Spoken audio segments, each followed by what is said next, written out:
Now, something a lot more positive than the last video, the truth of trading. So again, we've gone through all the negatives and the stuff that you need to stay away from. Now let's get onto reality. First one, time. One of the biggest questions, how much time do I need to give every single day to be a Forex trader? How much time do I need to win in the Forex market? Now the truth behind this matter is you do not want to spend more than 2 or 3 hours a day. Now, if you are spending 7 hours a day burning your eyeballs in front of a screen, you are making life so much tougher on yourself.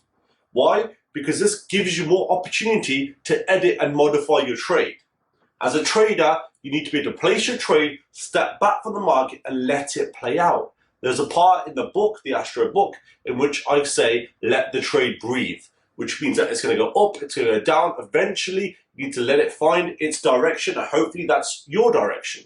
But again, 2 or 3 hours a day maximum. You can spend an hour in the mornings, possibly half an hour in the afternoon, maybe an hour in the evenings, depending on where in the world you're watching this video. But please, guys, do not just spend your whole day, your whole life staring at a screen, because that's not freedom. That's not freedom. That's why our trading style is very relaxed. We want to find maybe 8 or 10 positions in a whole month. And again, have a very relaxed approach in which we spend the least time, but the most efficient time in front of our charts. That's time. Next one, patience. Probably the number one hardest thing to conquer in the Forex market is patience. People like to think if I spent 5 hours today looking at a chart, which you should know from time, but if you spend 5 hours looking at a chart, right, I must enter a trade.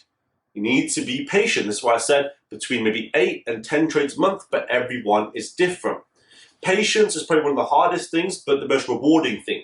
Because many of the feedback that I have with our regular students, when they are doing well, they say to me, Nat, finally I'm trading less now. Finally I'm placing less trades with the same or more targets and stop losses, and so they're still getting just as much profit, but they're not burning their eyeballs or worrying too much. Patience is key.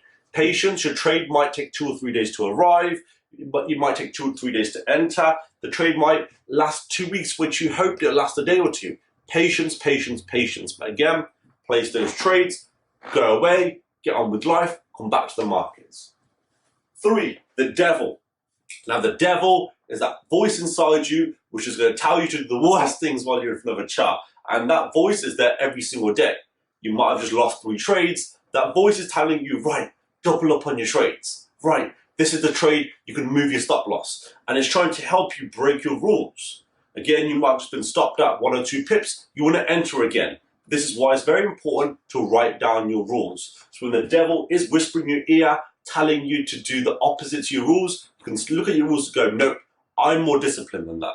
That devil is always going to be there. It's one of the hardest things to master. Because again, people break their own rules. That's why the commentary bit on the spreadsheet that we provide for you is very, very important. Because you can make that mistake maybe once, maybe twice, but you can hopefully not keep on making the same mistake. The devil is tough. Again, it's one of the hardest things to conquer. Persistence. One of the only reasons we are here is persistence. The amount of times that you are going to want to quit the Forex market is going to be unreal. You're going to hate the market.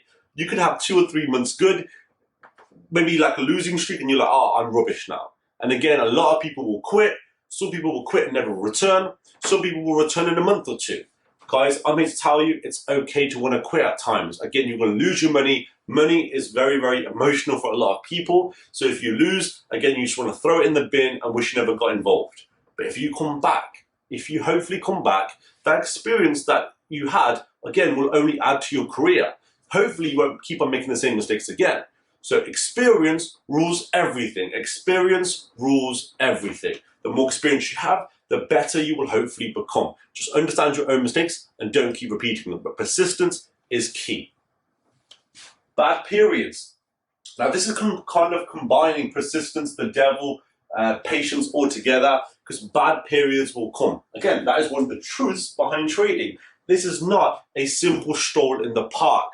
This is you versus the charts every single day. Now it's not for everybody. Again, 90% of people lose. Now to become that top 10%, again, you have to battle various things in the market. Number one, probably mostly your mind. But again, accept the bad periods. If you go online and look at the statistics, even some of the best traders in the world will have that 1 or 2 losing months in a year, which means it's okay for you to have it as well. It's okay for you to have losing streaks. Again, it's okay for sometimes you to be frustrated. Just again, look forward to the next week. If you lose 2 times in a week, stop trading. If you lose 2 trades in one day, just stop and go, you know what, this has not been a good time right now. Again, sometimes the market can just be a bad market. So accept the bad periods, because the bad periods will show you that this is the best thing that ever happened to you once you get over the bad stuff. Because the best thing that ever happened to me, work-wise, was trading. The best thing ever. I found out trading about, I think it was 2008/2009, and I don't look back on it once. For 3.5 years, I lost, and so did Sean, and we've got the most crazy stories, which hopefully you read on a USB stick called the Astro Story. Now, that was the amount of times, it's a few times that me and Sean got screwed by the market. We fell for every single mistake in the book, and we kept on making it time and time again. Again, all that experience helped us relay that information onto you.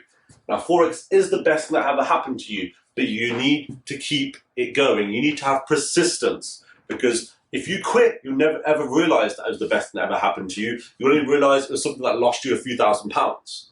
Keep on going. Do not give up. If you do not give up, it will be one of the best things that ever happened to you, and it will help you change your life. It can help you become free. It can help you, in a good way, become cold to money. Again, you will see it as just something that you put out there for you to get more returns from. That's one of the best things about trading. It helps you understand life, helps you understand money, helps you understand risks. So many positives from trading. So again, the truth behind trading is the best thing that ever happened to you, but you've got to put up with variables that will, again, try and hold you back. Thank you.